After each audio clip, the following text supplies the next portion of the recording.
تو اس رات کو اللہ تعالیٰ نے مبارک بنایا، اور حدیث پاک میں آتا ہے کہ اللہ تعالیٰ اس رات میں ساری دنیا کے لوگوں کی بخشش فرماتا ہے سوائے 5 آدمیوں کی۔ 5 کے سوا سب اہل ایمان کی بخشش ہو جاتی۔ مشرک، المشرک، پہلا مشرک، دوسرا مشاحن۔ مشاحن کیسے کہتے ہیں؟ دل میں بغض رکھنے والا، کینہ رکھنے والا۔ تیسرا مسبل ازارہ، اپنے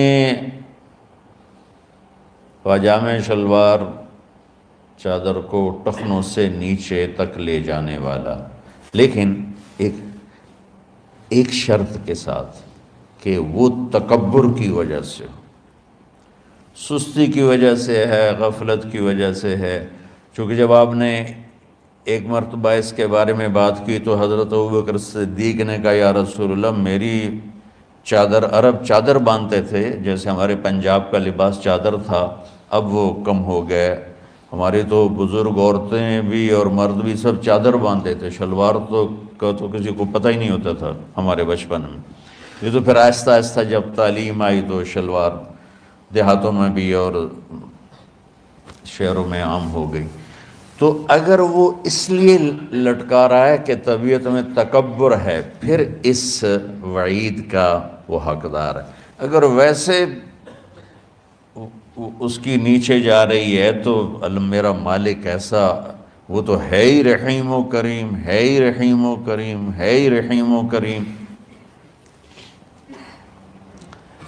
صرف شلوار نیچے لٹکانے سے وہ اتنی شدید سزا دے، اگر اس کے پیچھے تکبر ہے پھر ہے۔ یہ تکبر نہیں ہے تو انشاءاللہ وہ اس سے محفوظ ہوگا۔ تو اپنی چادر کو لٹکانے والا، لیکن بشرط تکبر۔ کتنے ہو گئے؟ عاق لوالدیہ، ماں باپ کا نافرمان۔ نافرمان ایسا کہ دکھ دینے والا۔ چھوٹی موٹی اونچ نیچ تو ہر بچے سے ہو جاتی ہے، نہیں، جن نے والدین کو ٹکڑے ٹکڑے کر دیا ہو اور ان کو دکھ دے دے دے دے کہ ان کا سینہ چیر دیا ہو، چونکہ آپ کہتے ہیں پرزے کرنا کسی چیز کی، تو اپنے دکھ دے کر اپنی بدتمیزی کے ساتھ اس نے ماں باپ کا دل زخمی کر دیا ہو، ایک یہ نہیں معاف ہوتا۔ 5واں مدمن خمر، مسلسل شراب پینے والا، مستقل جو شراب کا عادی ہو۔ ان 5 کو مؤخر کر دیا جاتا ہے۔ معافی نہیں ہونے کا مطلب یہ نہیں کہ اللہ تعالیٰ کبھی معاف نہیں کرے گا۔ معافی نہ ہونے کا مطلب یہ ہے کہ یہ 5 ایسے گناہ ہیں کہ اس کی وجہ سے بخشش رک جاتی ہے۔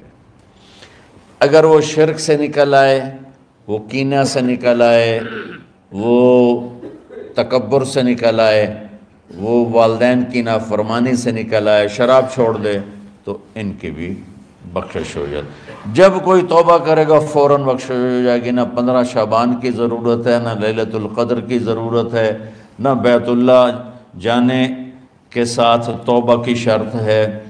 جہاں بھی وہ بیٹھ کے توبہ کرے گا، جس لمحے میں کرے گا، اسی وقت اس کی توبہ قبول ہوگی اور اللہ اس کے پچھلے سارے گناہوں کو معاف فرما دے گا۔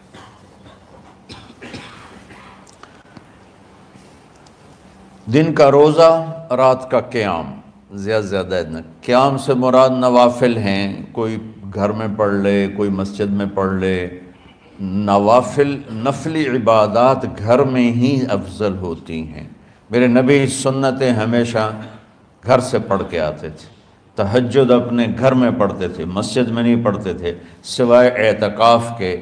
آپ اپنے نوافل، سنتیں سب گھر میں پڑھتے تھے اور مسجد میں صرف فرض آ کے ادا فرماتے تھے، اور اس کے بعد بیٹھنا ہوتا تھا تو بیٹھ جاتے تھے، اٹھنا ہوتا تھا تو اٹھ جاتے تھے۔ تو اعتدال اللہ کو ہر چیز میں پسند ہے۔ دنیا جو مختصر ہے اس میں کیسے پسند نہیں ہوگا؟ آخرت جیسے معاملے میں بھی اللہ ہم سے کہہ رہا ہے اعتدال امتن وسطا، ایسے عیسائیوں کی طرح ترک دنیا بھی نہ کرو، یہودیوں کی طرح دنیا کے پیچھے نہ پڑ جاؤ، رزق کے حلال بھی کماؤ، اپنے بچوں کو بھی دیکھو، اپنے فرائض کو بھی دیکھو جو دنیاوی ہیں، اور اللہ سے بھی اپنا معاملہ ٹھیک کرو اور درست کرو۔ بعد کے زمانے میں صحابہ کے بعد سے ہی ایک انتہا پسندی امت میں آئی، ساری رات جاگنا۔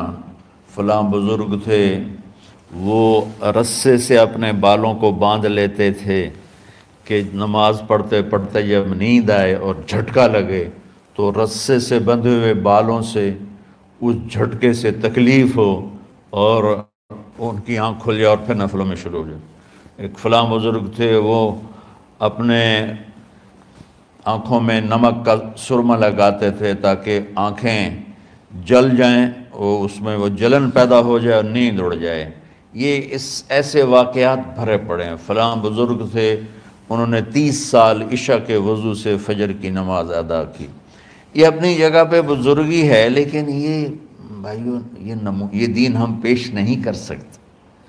فلاں بزرگ تھے وہ 30 سال سے ستو کھا رہے تھے کہ روٹی کھانے اور ستو کھانے میں 70 دفعہ سبحان اللہ کا فرق پڑ جاتا ہے، تو روٹی کھائیں تو 70 دفعہ سبحان اللہ کم کہہ سکتے ہیں، اور ستو کھائیں تو 70 دفعہ سبحان اللہ زیادہ کہہ سکتے ہیں۔ تو لہٰذا انہوں نے کہا مجھے تو 30 سال ہو گئے، میں تو ستو کھا رہا ہوں، میں تو روٹی نہیں کھا رہا۔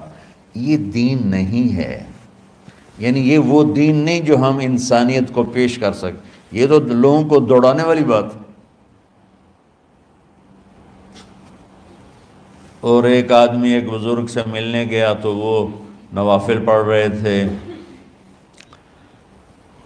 وہ زور سے عصر تک نفل پڑھتے رہے، وہ ان کے انتظار میں بیٹھا رہا۔ پھر عصر سے مغرب تک وہ مراقبہ کرتے رہے، وہ انتظار میں بیٹھا رہا۔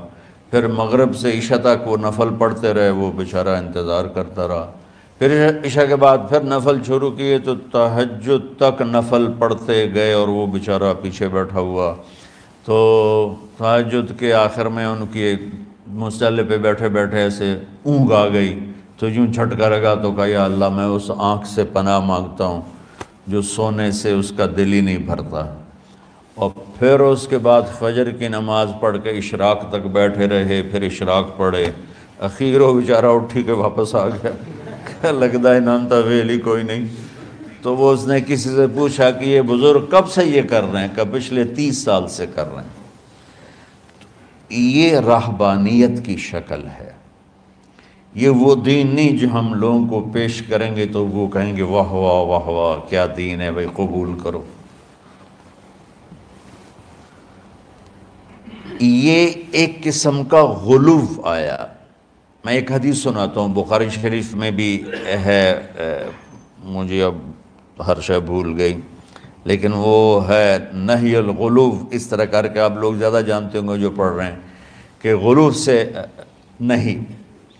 حدیث آپ کو سب کو یاد ہوگی کہ 3 صحابہ آئے اللہ کے نبی کے گھر اور پوچھا کہ اللہ کے نبی رات کیسے گزارتے ہیں؟ تو گھر والوں نے کہا سوتے بھی ہیں، جاگتے بھی ہیں، کھاتے بھی ہیں۔ تو وہ تینوں آپس میں کہنے لگے وہ تو نبی ہیں، سوئیں بھی تو کوئی بات نہیں، اور شادی ہے کوئی بات نہیں، ہم تو نبی نہیں، ہمیں تو کچھ کرنا چاہیے۔ ایک نے کہا کہ میں ساری زندگی روزہ نہیں چھوڑوں گا، ایک نے کہا کہ میں ساری زندگی سوؤں گا نہیں، ایک نے کہا میں ساری زندگی شادی نہیں کروں گا۔ تو دیکھنے میں تو واہ واہ کیا بڑی بزرگی ہے بھائی، بڑے بزرگ ہیں۔ ہمارے نبی کو پتہ چلا، آپ نے تینوں کو بلا لیا، کہا تم مجھ سے زیادہ اللہ سے ڈرنے والے ہو، میں تم سے انا اتقاکم یا اخشاکم، الفاظ آپ لوگ کو زیادہ یاد ہوں گے لیکن مفہوم میں صحیح پیش کر رہا ہوں۔ آپ نے کہا میں تم سے زیادہ اللہ کو جانتا ہوں، تم سے زیادہ اللہ سے ڈرتا ہوں۔ میں سوتا بھی ہوں، میں کھاتا بھی ہوں، میں روزے بھی رکھتا ہوں، میں چھوڑ بھی دیتا ہوں، میری بیویاں بھی ہیں، میں اپنی بیویوں کے پاس بھی جاتا ہوں۔ تم دین میں غلو سے بچو، پہلے امتوں کو ہلاک کر دیا دین میں غلو۔ دنیا میں غلو یعنی انتہا پسندی، ایکسٹریمسٹ ہونا، دنیا ہو یا دین ہو، دونوں میں اعتدال بچو، اللہ تعالیٰ کو پسند ہے۔ تو شعبان کے حوالے سے ایک علماء کا طبقہ اتنا رد میں گیا کہ ایسی نفی کر دی کہ جیسے ہے ہی کچھ نہیں، یہ بھی غلط ہے۔ ایک طبقہ وہ ہے جو پتہ نہیں کیا کچھ کرتا ہے شب برات کے نام پر، وہ بھی غلط۔ ساری حدیثوں کو ملا کر روزہ اور رات کا قیام، کہ رات کو اٹھ کے کچھ اللہ کو یاد کر لو۔ اب اس آیت میں بعض مفسرین سے غالباً بھول ہوئی، حامیم والکتاب المبین انا انزلناہ فی لیلۃ مبارکۃ انا کنا منذرین فیہا یفرق کل امر حکیم امرا من عندنا انا کنا مرسلین۔ یہ لیلۃ القدر ہے، انا انزلناہ فی لیلۃ مبارکۃ، یہاں دوسرا لیلہ مبارک رات میں ہم نے قرآن کو اتارا۔ دوسری آیت کو جوڑو، انا انزلناہ فی لیلۃ القدر، ہم نے قرآن کو لیلۃ القدر میں اتارا۔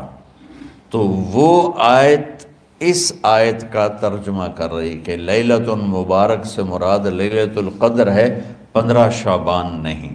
لیکن بعض مفسرین جو بڑے لوگ ہیں، لہذا ہم سب کا ادب احترام کرتے ہیں، لیکن رائے کا اختلاف وہیں بڑے علماء میں ہی ہے، تو اسی کو میں آپ کے سامنے نقل کر رہا ہوں، کوئی اپنی رائے نہیں دے رہا ہوں۔ تو ان سے یہ صاف ہو گیا کہ انہوں نے اس کو 15 شعبان بنا دیا۔ یہ 15 شعبان کی رات نہیں ہے، یہ لیلۃ القدر ہے، کہ جس میں وہ پورے سال کے احکام اعلان کر دیے جاتے ہیں، وہ شب قدر ہے۔ اس میں بھی معافی ہوتی ہے، اس میں بھی معافی ہوتی ہے، لیکن شب قدر تو قرآن سے صحیح احادیث سے ثابت ہے، اور شعبان کی رات ضعیف حدیثوں سے ثابت ہے، لیکن کثرت حسن لغیرہ ہی اور امت کا عمل اس میں بہت بڑی گنجائش پیدا کرتا ہے۔ تو جو بچہ روزہ رکھنا چاہے ضرور رکھے، جو رات کو اٹھنا چاہے ضرور اٹھے، لیکن وہ اتنا نہ اٹھے کہ صبح سبق میں سویا پڑا ہو۔ تو ایسی عبادت نہیں چاہیے کہ آپ اپنے طلب علم جو فرض ہے اس میں آپ سوئے پڑے ہوں، تو تمہارے خراٹوں سے سبق بھی متاثر ہو رہا ہو۔ تو اعتدال بچوں، ہر چیز میں اعتدال، اور کسی سے گلہ ہے، غصہ ہے، ناراضگی ہے، کسی سے بولتے نہیں ہو۔ ابھی سے شعبان آ چکا ہے، آپ شعبان سے رمضان کی تیاری شروع فرما دیتے تھے۔ تو اس کی تیاری کیا ہے؟ وہ دلوں کو صاف کرو، معاف کرو، معافی مانگو، تمہارا قصور نہیں پھر بھی معافی مانگ لو، دلوں کو صاف کرو، اور اللہ سے سخاوت مانگو، کہ اللہ کو سخی بھی پسند ہے اور صاف دل والا بھی پسند ہے۔ تو انشاءاللہ اگر اس طرح آپ کی تعلیمی سرگرمیاں بھی رہیں اور رمضان کا روزہ بھی ہوا اور دل صاف بھی ہوا، تو انشاءاللہ اللہ آپ کے دل کو ایمان اور علم کے نور سے بھر دے گا۔ سارے بچے اس کی نیت کرتے ہو نا؟ اللہم لک الحمد کما انت اہلہ فصلی علی محمد کما انت اہلہ۔ ہمارے اسباب و وسائل میں بہت کمی آ رہی میرے مولا، اپنی قدرت سے اپنے اس ملک کے لیے رزق کا، ہدایت کا دروازہ کشادہ فرما۔ یا اللہ، جو اس کی دشمنی کرنے والے ہیں ان کو بھی ہدایت نصیب فرما، اور ان کے مقدر میں ہدایت نہیں تو ان کے شر سے اس کی حفاظت فرما۔ جتنے مدارس ہیں، جتنی خانقاہیں ہیں، جتنے تبلیغی مراکز ہیں، جتنے حفظ کے مکاتب ہیں، ان سب کی حفاظت فرما۔ علماء اہل حق کی حفاظت فرما، علماء اہل حق کی حفاظت فرما، یا اللہ صالحین کی حفاظت فرما، یا اللہ احفظنا من بین ایدینا ومن خلفنا وعن ایماننا وعن شمائلنا ومن فوقنا ونعوذ بعظمتك من ان نغتال من تحتنا، اللهم انا نعوذ بك من الاغتيال، اللهم انا نعوذ بك من ان نغتال من تحتنا، اللهم احفظنا من كل بلاء، اللهم احفظنا من كل شر ومن كل بلاء وعافنا من كل شر ومن كل بلاء۔ یا اللہ تو پوری امت پہ کرم فرما، رحم فرما، یا اللہ پوری امت کا کہ خون کی، عزت کی، جان کی، مال کی، بچوں کی، بچیوں کی، عزتوں کی حفاظت فرما، پوری دنیا کے کفر کو ہدایت دے دے، پوری دنیا کے غیر مسلموں کو ایمان دے دے، امریکہ والوں کو ہدایت دے دے، افریقہ والوں کو ہدایت دے دے، یورپ والوں کو ہدایت دے دے، ایشیا والوں کو ہدایت دے دے، آسٹریلیا والوں کو ہدایت دے دے، جو تجھے نہیں پہچانتے انہیں اپنی پہچان کرا دے، ہمیں تو ذریعہ بنا لے ان تک اپنا پیغام پہنچانے کا اور تیرا تعارف کروانے کا، تو ہماری زندگی اس کے لیے قبول فرما لے، ان بچوں کو قبول فرما لے، انہیں ہدایت کے چراغ بنا، ہدایت کے سورج بنا، ان کو، ان کے والدین کو دنیا اور آخرت کی ہر خیر نصیب فرما، ان پڑھانے والوں کو، اس میں کام کرنے والوں کو، دنیا اور تمام شاخوں میں پڑھنے والے، پڑھانے والے، خدمت کرنے والے، کام کرنے والے، ان کے بچوں کی حفاظت فرما، ان کی دنیا بھی بھلی فرما، ان کی آخرت بھی بھلی فرما، اور یا اللہ امت کے جوڑنے کا کہ مدرسۃ الحسنین کو ذریعہ بنا دے، امت کو جوڑنے کا مدرسۃ الحسنین کو ذریعہ بنا دے، یا اللہ جو ایمان پہ تیری بارگاہ میں پہنچ گئے ان کے درجے بلند فرما، ان کی قبریں روشن فرما، ہم جو پیچھے آ رہے ہیں میں عافیت والی، صحت والی، سہولت والی زندگی دے اور ایمان والی موت عطا فرما، یا اللہ امراض والی موت سے بچا، ہسپتالوں والی موت سے بچا، اغتیال والی موت سے بچا، عافیت سلامتی والی ایمان کے ساتھ اپنی رضا کے ساتھ ہماری واپسی یا اللہ مقدر فرما، یا اللہ جو بیمار ہیں، جو بچے بیمار ہیں، جو اساتذہ بیمار ہیں، یا اللہ میں بھی تیرا حقیر فقیر بندہ بیماری میں چل رہا ہوں، ہم سب کو صحت شفا کامل نصیب فرما، صحت شفا کامل نصیب فرما، یا اللہ صحت شفا کامل نصیب فرما، یہ جو نکاح ہوا ہے ان میں بھی یا اللہ جان بین میں برکت نصیب فرما اور محبت نصیب فرما، یا اللہ ہم سب سے راضی ہو جا، توفنا مسلمین والحقنا بالصالحین غیر خزایا ولا مفتونین انک علی کل شیء قدیر، ربنا آتنا فی الدنیا حسنہ وفی الآخرۃ حسنہ وقنا عذاب النار، وصلی اللہ تعالی النبی الکریم، آمین برحمتک یا